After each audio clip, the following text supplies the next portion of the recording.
The journey of a patient can be very, very brutal. You go through chemotherapy, you go through radiotherapy, you go through immunotherapy. So one of the questions I get asked the most is, what does it all mean? There's so many different things out there that the patient really doesn't understand.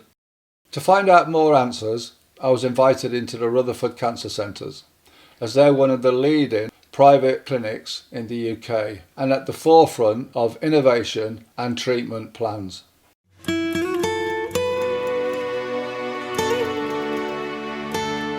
The Rutherford vision is to transform cancer care by providing personalised and holistic support.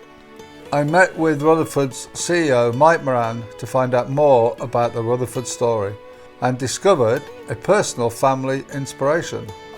Yeah, the inspiration for me was really my brother got breast cancer, and somebody many months previously had presented a business plan for me to look at, and we decided to set up this network of cancer centres with a full pathway, so imaging, good diagnostics, radiotherapy, chemotherapy, immunotherapy and high energy proton beam therapy.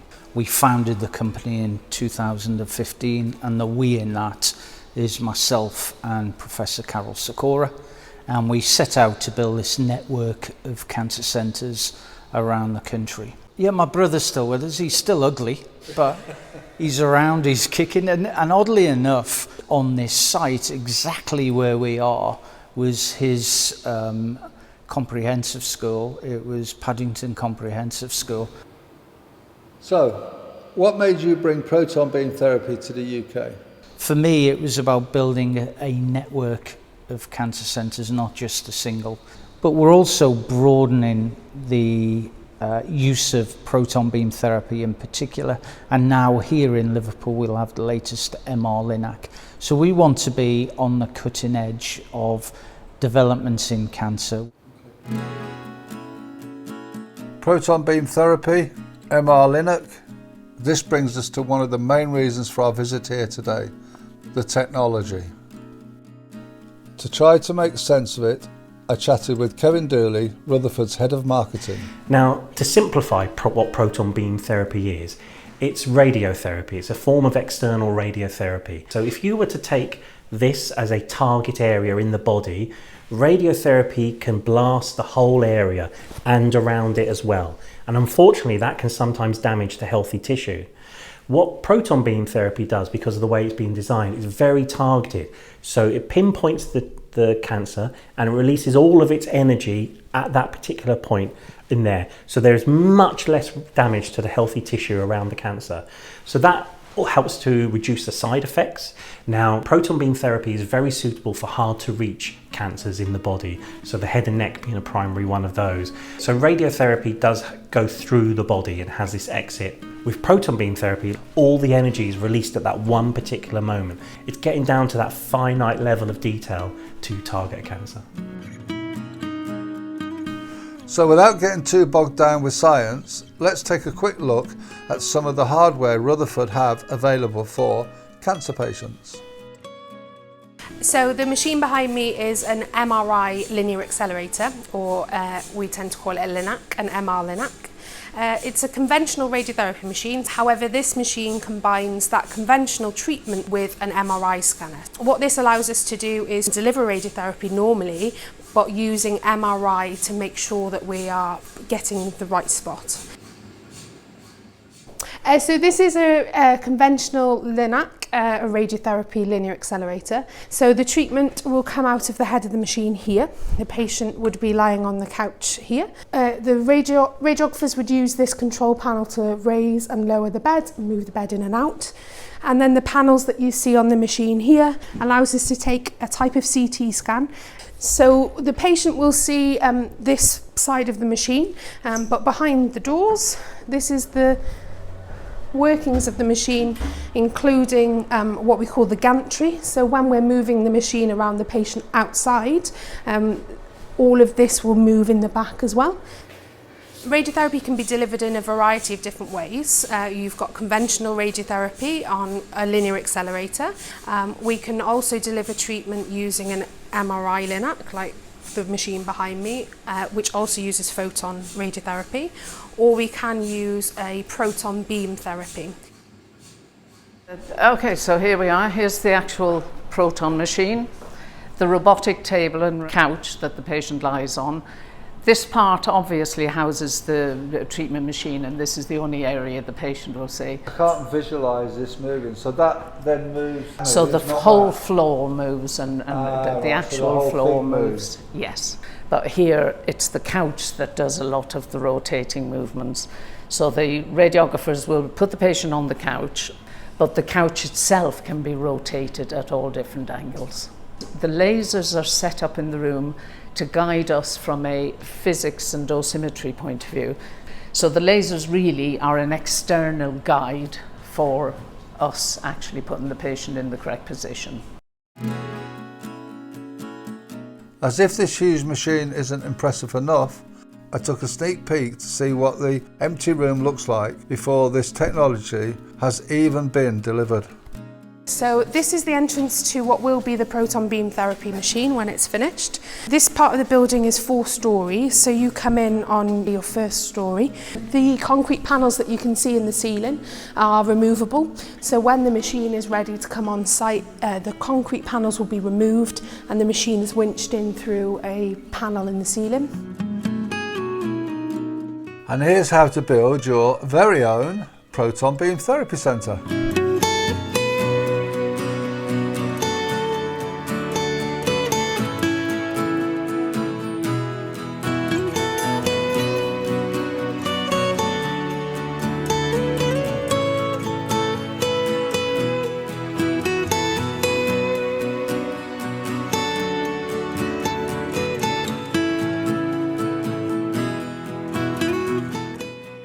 The reason why we have to have so many floors is the machine itself weighs an awful lot.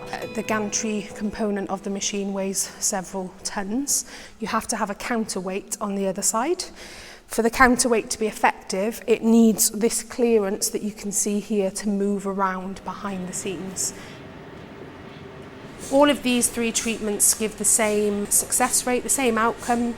So it's important to note that proton beam therapy and radiotherapy treatment on an MR linac isn't the right treatment for everybody, and this doesn't mean that there aren't other radiotherapy options available, but that these 2 options may not be the most suitable for a patient at the particular time. As a lifelong patient of our wonderful NHS, I was keen to understand Rutherford's relationship with their patients. Mike explained his philosophy. You know, we can talk about raising £250 million to build this network. All of that means nothing if we don't treat people properly. And I see my brother coming through the door, or my sister, my cousin, my auntie, my uncle, and this is about people. So the first thing is we have to see people before we see patients, and we see people before we see cancer. Well, it's central to the whole ethos of Rutherford. It's about putting the patient first, but that patient is a person. That person has a name, they have a date of birth, they have family, they have friends, they have a situation. So that stems all the way up from the top with our CEO, Mike Moran, all the way through to our receptions and bookings and greetings team who look after those people as they walk through the doors. So when the patient walks through the door, it's a very welcoming environment with staff who are happy to help them all the time, 24/7. The way I see patients is as if they were my family member, as if this is something that you're going through in your family and you just have to put yourself in those shoes. I know that I would want the best treatment pathway, the most smooth pathway possible. We have a luxury here in that because we have more time, it is a lot easier to fall into that culture, and it's a lot easier to spend the time getting to know the person in front of you, whether that be hobbies, interests, whatever it may be. I would hope, I know their name, they know my name, they know I've got a dog, whatever it may be. By the end of treatment, you do see them as a person and not a patient. One of the important conversations I had was with a patient who'd been treated, left us, and there was a follow-up, and I met up I said to him, you know, how are you doing now? It was really odd because he said, I missed the Rutherford hug.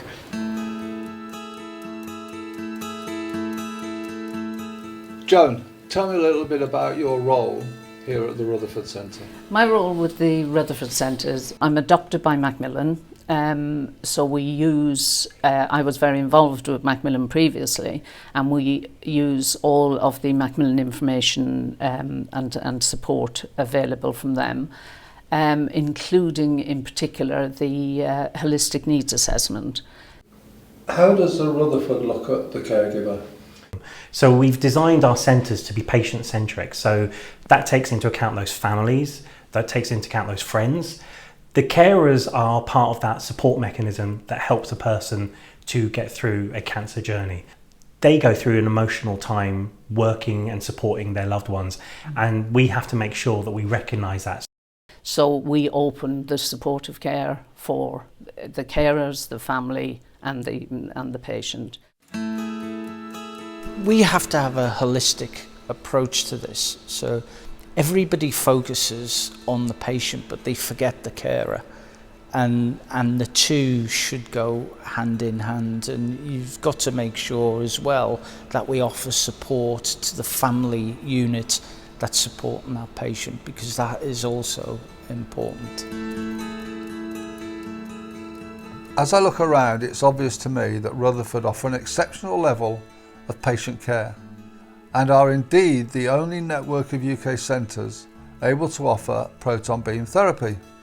I wanted to know more about their collaboration with the NHS. So we already have NHS contracts for imaging, chemotherapy. We're on a NHS framework as well, so the NHS SBS contract, and any trust can buy services from us from anywhere in England and Wales. However, that COVID is a catalyst for change, and we need to look at the delivery of our healthcare.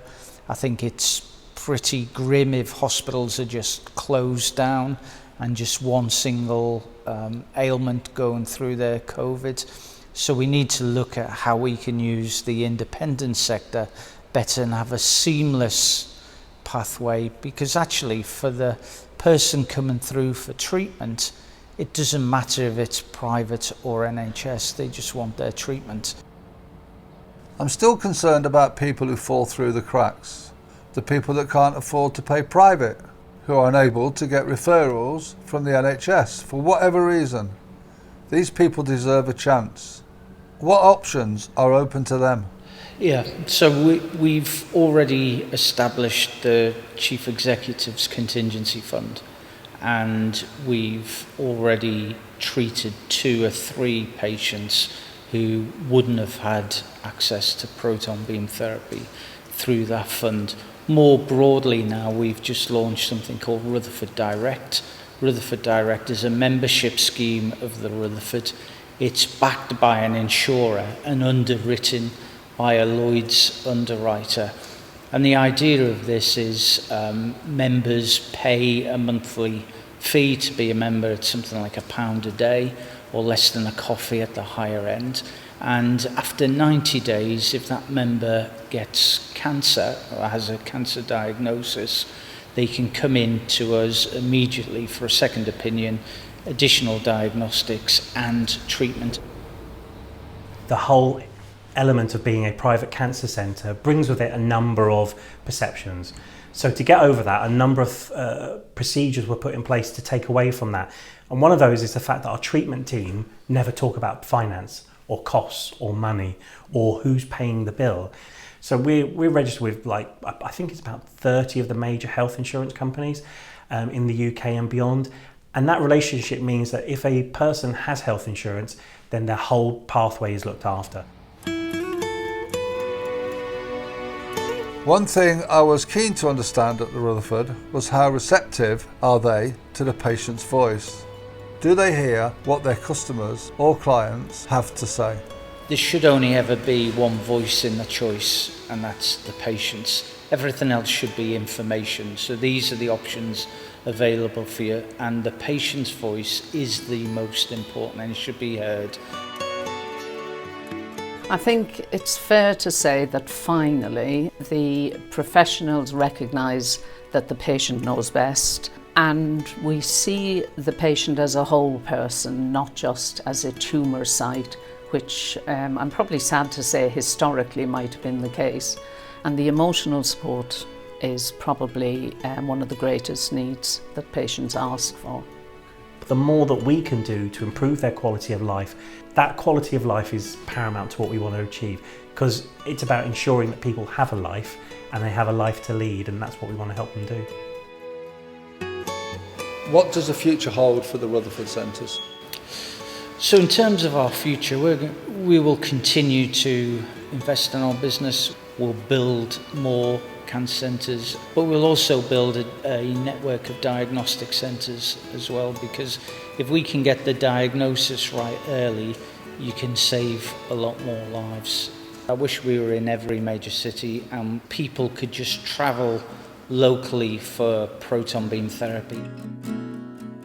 How do you work with the local communities? So in terms of our relationship with the community generally, it stems all the way up from when we start building our centres. We work with the NHS, we work with charities and groups like the Swallows, like yourself, and others, particularly with Head and Neck with the Swallows. I mean, you are the best sort of organisation to work with to reach those people. What I loved about the event in Brighton was the whole personal feeling to it. It didn't feel like a conference. It didn't feel like the big events I've gone to in the past. It actually felt like people talking to people about their cancer. So, what role do you think the Swallows plays here at the Rutherford? Without doubt, head and neck patients of all cancer patients have I would almost say, the most gruelling courses of treatment. And it needs a focused charity, which Swallows is, to actually support those patients.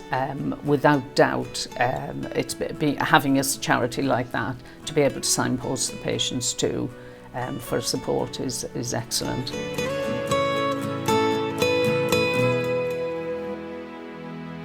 So at the start of this journey, I wanted to understand more about proton therapy and how it would benefit patients going through this brutal treatment. Maybe the NHS needs to look to collaborate more with the private sectors and the private clinics that have these machines. We need to look at a way of making this happen. For the average man in the street, proton is not available, and it should be available to everybody. I'd like to thank Mike Moran and his team for making us very welcome over the few days that we were at his centres. And I just hope one day that proton beam therapy and the services that you offer is available to an awful lot more people.